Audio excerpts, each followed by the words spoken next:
গল্পটি ছোট্ট একটি জঙ্গলের, যে জঙ্গলে ছিল এক বিশাল বড় আম গাছ। আর সে বনেই বাস করত একটি ছোট্ট পাখি, যে ছিল আম গাছের খুব ভালো বন্ধু। তারা একে অপরের সাথে খুব খেলা করত আর অনেক মজা করে তাদের সময় কাটাতো। আর আম গাছটিও খুব খুশি ছিল এই ছোট্ট বন্ধুটিকে পেয়ে, কেননা তার গাছের পোকাগুলি তার এই ছোট্ট বন্ধুই দূর করে দিত। সে ছোট্ট পাখিটি যখন খিদে পেত তখন সে গাছের মিষ্টি মিষ্টি আম খেয়ে নিত, আর সে আম গাছের ডালেই সে ঘুমিয়ে পড়তো। ছোট পাখি, তুমি আমার খুব ভালো বন্ধু। ছোট পাখি, যখন তোমার খিদে পায় তখন তুমি আমার থেকে আম খাও, আর ঘুম পেলে আমার ডালেই ঘুমাও। তোমার এই কাজগুলো আমার খুব ভালো লাগে ছোট্ট পাখি। হ্যাঁ আম গাছ, আমারও এসব করতে খুব ভালো লাগে, আর তোমার সাথে খেলা করতে যে আমারও খুব ভালো লাগে। আর তুমি আমার খুব ভালো বন্ধু। আঙ্কেল গাছ, আমার যে খুব খিদে পেয়েছে, আমি তোমার কাছ থেকে মিষ্টি মিষ্টি আম খাবো। কেন খাবে না ছোট্ট বন্ধু? নিশ্চয়ই খাবে, তুমি আমার এত ভালো বন্ধু। তোমাকে আমি আম খেতে বারণ করতে পারি? এসো, আমার মিষ্টি মিষ্টি আম খেয়ে নাও। এরপর সে ছোট্ট পাখি গাছে মিষ্টি মিষ্টি আম খেতে লাগে। আমার বন্ধুটি খুব ভালো, ও না থাকলে এই জঙ্গলে আমার কথা বলার মতো কেউ ছিল না। আমি কার সাথে কথা বলতাম আর কার সাথে বা খেলতাম? কিছুদিন এভাবেই কেটে যায়। সে ছোট্ট পাখিটা এখন একটু বড় হয়েছে। এখন সে আম গাছের সাথে আগের মতো খেলা করে না, আর তাই তো আম গাছটি খুব উদাস হয়ে পড়ে। বন্ধু, তুমি এখন আর আগের মতো কেন খেলো না আমার সাথে? আগে কত মজা হতো, তুমি আমার সাথে খেলতে, কথা বলতে, আর আমরা দুজন কত মজা করতাম। কিন্তু এখন কি এমন হলো যে তুমি আমার সাথে কথা বলো না আর খেলাও করো না? আমি এখন আর একদম ছোট নেই, আমি এখন অনেক বড় হয়ে গেছি, তাই তোমার সাথে খেলা করতে আমার একদম ভালো লাগে না। এখন তো আমি খেলনা দিয়ে খেলতে চাই, কিন্তু আমার কাছে যে কোনো খেলনাও নেই যার সাথে আমি খেলা করব। আঙ্কেল গাছ, তুমি কি আমাকে খেলনা এনে দিতে পারো যেটার সাথে আমি খেলা করতে পারি? না আমার বন্ধু, আমি তোমাকে খেলার জন্য খেলনা তো দিতে পারবো না, কিন্তু আমি তোমাকে আমার মিষ্টি মিষ্টি আম নিশ্চয়ই দিতে পারবো। আর সেই আম বিক্রি করে তুমি অনেক অনেক টাকা ইনকাম করতে পারবে, আর সেই টাকা দিয়ে তুমি অনেকগুলো খেলনা কিনতে পারবে।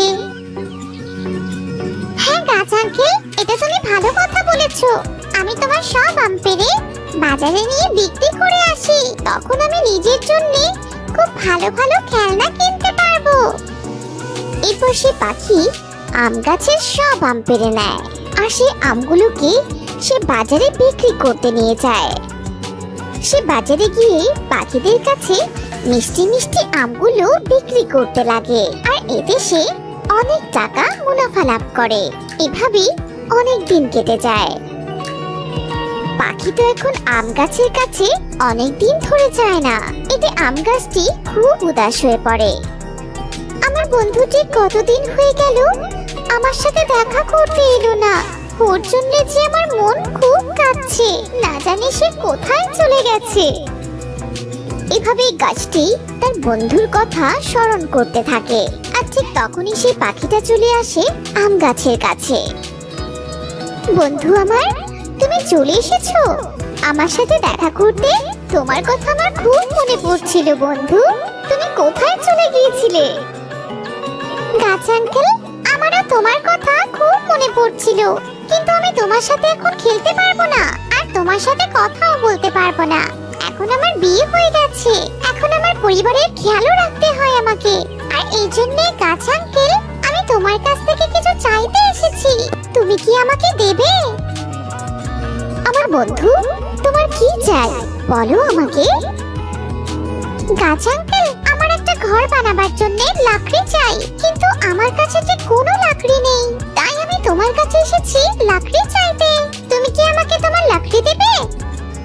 কেন দেব না বন্ধু, আমি তোমাকে নিশ্চয়ই আমার লাকড়ি দেব। তোমার যত লাকড়ি চাই তুমি আমার থেকে কেটে নাও, আমি তোমাকে মানা করব না। গাছ আঙ্কেল, আমি জানতাম তুমি মানা করবে না, আমি যে তোমার খুব ভালো বন্ধু। এই কিছুক্ষণ পর সে পাখিটা আম গাছের অনেক লাকড়ি কেটে নেয় আর সে গাছকে বলে, গাছ আঙ্কেল, তোমাকে অনেক ধন্যবাদ যে তুমি তোমার লাকড়িগুলো আমাকে দিয়েছো। এখন আমি আর আমার পরিবার এই লাকড়ির ঘরে খুব আরামে দিন কাটাবো। বন্ধুর কথা শুনে সেই গাছটিও খুব খুশি হয়, কেননা বন্ধুকে সাহায্য করতে পেরে গাছটি খুব খুশি হয়েছিল।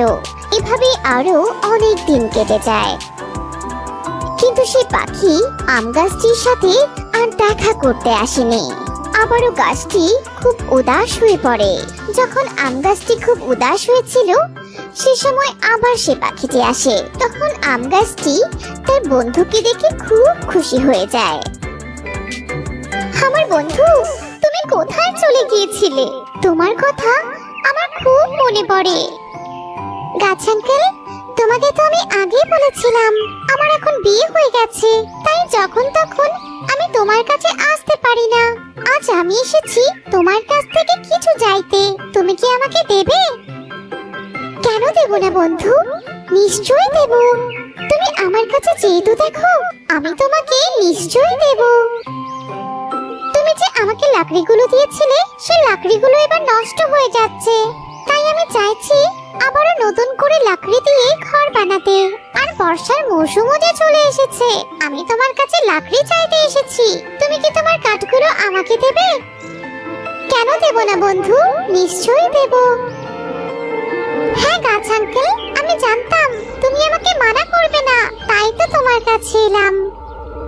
এই কিছুক্ষণ বাদে সেই পাখিটা গাছটির বেশিরভাগ অংশই কেটে ফেলে, কিন্তু এত কিছুর পরেও গাছটি তার বন্ধুকে খুশি করতে পেরে খুব খুশি ছিল। আর সে আবারও অপেক্ষা করতে থাকে কবে তার বন্ধুটি আবার তার সাথে দেখা করতে আসবে। সে আম গাছটির এখন বয়স হয়ে গেছে আর সে পাখিটাও এখন বুড়ো হয়ে গেছে। সেই বৃদ্ধ গাছটি এখনো তার বন্ধুর অপেক্ষা করে। অনেকদিন কেটে গেলেও তার বন্ধুটি আর তার কাছে আসে না। এরপর হঠাৎই একদিন সেই পাখিটি আবারও আসে আম গাছের কাছে, আর আম গাছটিও তার বন্ধুকে দেখতে পেয়ে খুব খুশি হয়ে যায়। বন্ধু, তুমি এসেছো আমার কাছে, তোমাকে দেখে আমার সব দুঃখ দূর হয়ে যায় বন্ধু। তোমাকে দেখলে খুব আনন্দ হয় আমার। কিন্তু বন্ধু, তোমাকে দেবার মতো যে আমার কাছে আর কিছুই নেই, না আমার কাছে এখন আম আছে, না তোমাকে দেবার মতো কোনো লাকড়ি আছে। গাছ আঙ্কেল, আমার কি আর এখন দাঁত আছে যে আমি তোমার মিষ্টি মিষ্টি আম খাবো? আমার এখন কোনো কিছুর কোনো প্রয়োজন নেই, এখন আমার শুধু আরামের দরকার। বন্ধু, তুমি বিশ্রাম নিতে চাও? তবে আমার কাছে এসো। এরপর সে বুড়ো পাখিটি সেই গাছের উপর এসে বসে আর বিশ্রাম নিতে থাকে। এতদিন বাদে বন্ধুকে ফিরে পেয়ে গাছটিও খুব খুশি হয়। প্রিয় বন্ধুরা, এই গল্প থেকে আমরা শিক্ষা পাই গাছেরা আমাদের ফল ফুল ছায়া দিয়ে তাদের কাঠ দিয়ে আমাদের সাহায্য করে, কিন্তু আমরা মানুষেরা তাদের জন্য কি বা করতে পারি? মানুষরা অমানবিক ভাবে এই গাছগুলোকে কেটে ফেলে। আমরা এটা ভাবি না যে এই গাছগুলো আমাদের কি দিয়ে যাচ্ছে। প্রিয় বন্ধুরা, সবার কাছে একটাই অনুরোধ, আপনারা গাছ লাগাতে না পারলেও অন্তত গাছ কাটবেন না।